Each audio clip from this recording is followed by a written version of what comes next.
जब भी आप कोई चीज खरीदने जाते हैं तो बहुत देखभाल के चीज लेकर आते हैं, लेकिन जैसे ही आप घर आके वो चीज देखते हैं तो वो खराब निकल आती है। तो ऐसी सूरत हाल में आप क्या करेंगे? आप वापस दुकानदार के पास जाएंगे और वो आपको मुंह नहीं लगाता। क्या आपको कंज्यूमर कोर्ट्स के बारे में पता है? कंज्यूमर कोर्ट में आप अपना केस कैसे फाइल कर सकते हैं? लीगल नोटिस आप कैसे देंगे उस दुकानदार को, और उसके बाद इस केस के अगेंस्ट कितने टाइम में एक्शन लिया जाएगा? आज ये सारी चीजें आपको इस वीडियो में बताई जाएंगी, तो वीडियो को एंड तक लाजमी देखें।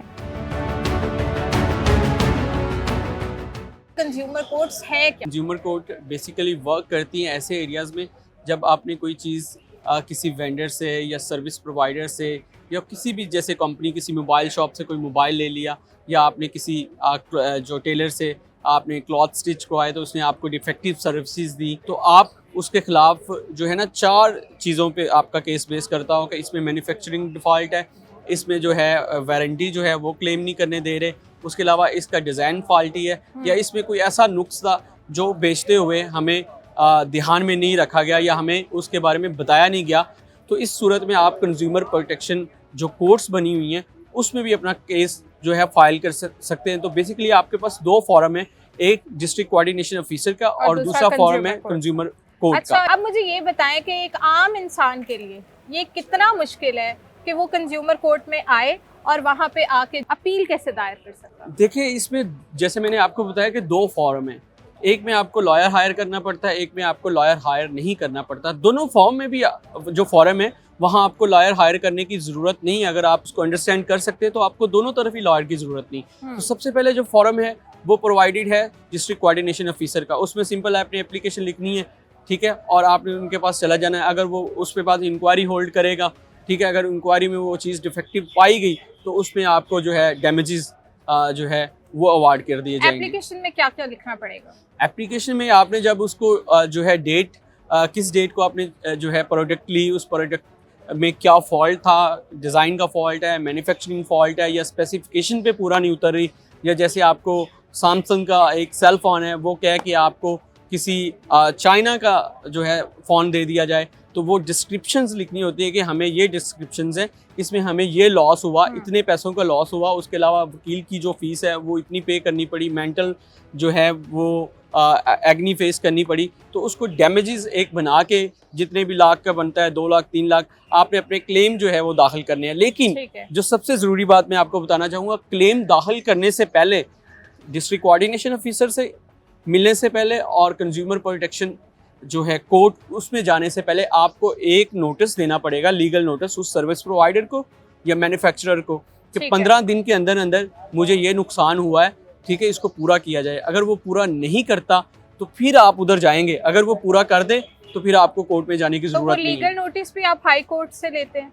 नहीं, लीगल नोटिस आप किसी भी लॉयर को हायर करते हैं, या बंदा खुद ही जो है ना आम जो जनरल पब्लिक है वो खुद भी एक लीगल नोटिस ड्राफ्ट कर सकती है। उसमें जो है मैन्युफैक्चरर है उसको एड्रेस करते हुए कह सकती है कि फलां लॉस हुए। जो एप्लीकेशन आपको लॉयर ने लिख के देनी वो आप खुद भी लिख सकते हैं, और उस लीगल नोटिस को 15 दिन गुजरने के बाद आपने अथॉरिटी और कोर्ट के पास जाना है। उसके लिए ज़रूरी है कि आपके लीगल नोटिस के आपके पास रिसीट हो, जो आपने पोस्ट ऑफिस से लिया, या जिस मोड से भी आपने वो कॉरियर भेजा या डैमेजेस के लिए लीगल नोटिस भेजा, वो प्रूफ होना चाहिए आपके पास। अगर ऐसा कभी भी किसी के साथ कोई डॉज होता है तो सबसे पहले वो एक लीगल नोटिस देगा, और लीगल नोटिस के 15 दिन तक अगर आपके नुकसान का अजाला नहीं किया जाता तो आप कंज्यूमर कोर्ट्स में जा सकते हैं। अच्छा, आप मुझे ये बताइएगा कि अभी तक आपके अंडर कितने केसेस आ चुके हैं? 150 से 200 के अराउंड जो केसेस है जो कंडक्ट कर चुके हैं हम, जिसमें डिसीजन मेकिंग भी हुई है। किस किस्म के केसेस आपके पास आए हैं?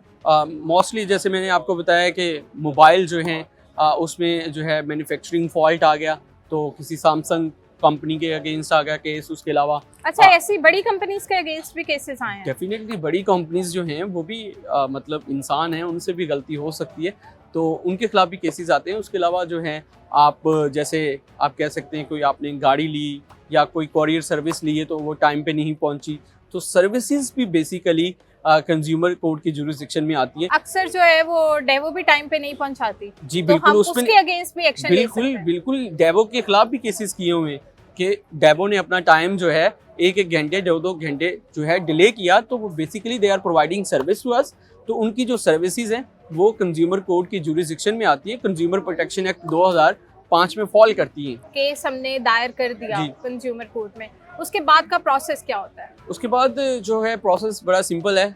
कोर्ट जो है दूसरी पार्टी को जिसके खिलाफ कंप्लेंट की गई है, जिसको हम रिस्पोंडेंट्स कहते हैं, उनको कॉल करती है, उनको कहती है कि अपना रिप्लाई फाइल करें कि ये आपके खिलाफ एलिगेशंस है, ये एप्लीकेशंस है, तो आप बताएं कि आपके खिलाफ ये केस जो है क्यों ना प्रोसीड किया जाए। तो उसकी रिटन स्टेटमेंट फाइल होती है।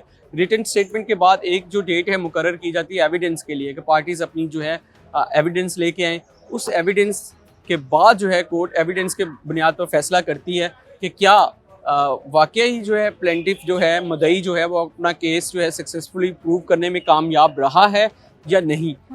एविडेंस की बेसिस पे वो देखती है कोर्ट।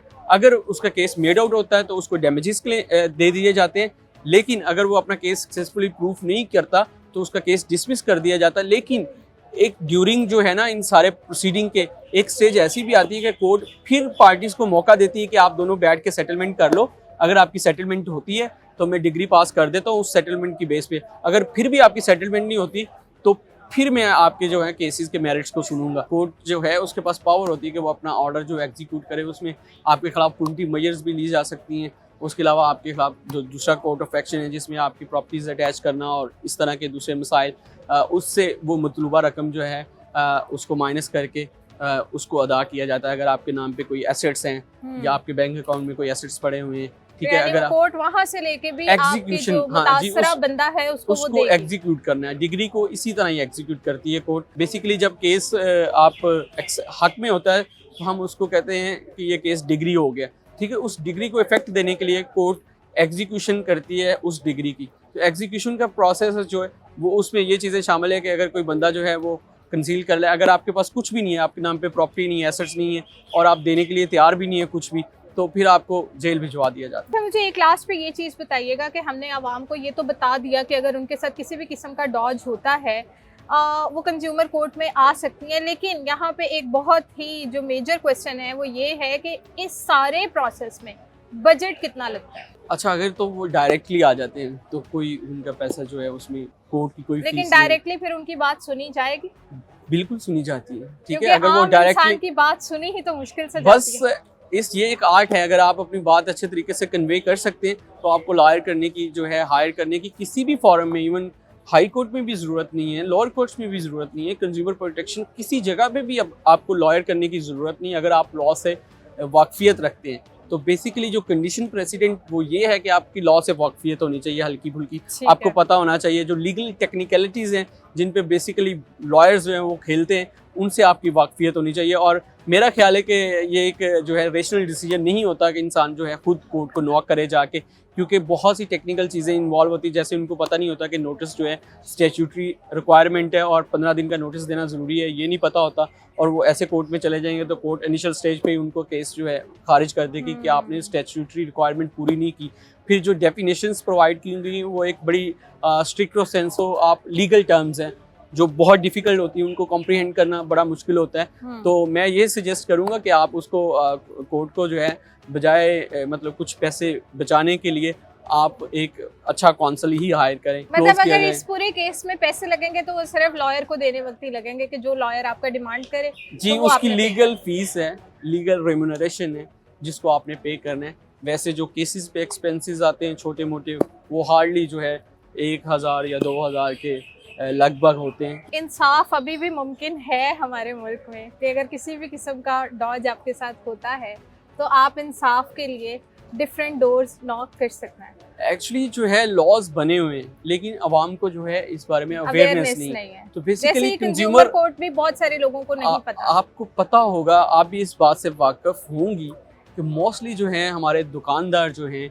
मैन्युफैक्चरर्स जो हैं, वो अपनी पावर का बहुत मिसयूज़ करते हैं। वो मामलात को, डिस्प्यूट को सेटल नहीं करना चाहते। जैसे मैं एक एग्जांपल दूँ, एक मेरा क्लाइंट था, उसने मोबाइल फ़ोन लिया और वो मौके पे ही ख़राब था तो उन्होंने कहा कि वापस दे दें, हालांकि वो उसी टाइम डब्बा ओपन हो गया। हाँ, डब्बा ओपन हो गया, आप वापस नहीं कर सकते। और इवन जो है अनबॉक्स मोबाइल भी है, वो खड़ा हुआ है 5 मिनट में, अभी उसने परचेज़ किया तो कहते हैं आप पैसे कल आके ले जाइएगा, और इस तरह उसके महीनों चक्कर लगवाए। ठीक है, तो बेसिकली ये लॉ जो है बेसिकली कंज्यूमर को प्रोटेक्ट करता है। और ये बहुत ज़्यादा कंप्लेंट्स हैं अवाम में अवेयरनेस नहीं है। अगर अवेयरनेस आ जाए तो कोर्ट्स जो हैं फुल हो जाएंगी ऐसे केसेस से।